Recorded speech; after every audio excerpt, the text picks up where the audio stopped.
Hoxe vamos a aprender a facer unha volta con adiante.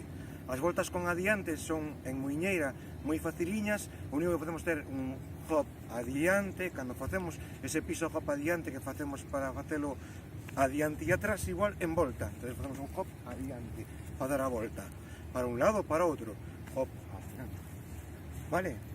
E vamos facer entonces un punto moi sinxelo, que vai ser piso hop adiante, piso hop atrás, piso hop adiante, un esvarado para fora e unha volta con adiante, adiante, atrás, adiante, un esvarado para fora e a volta, vale?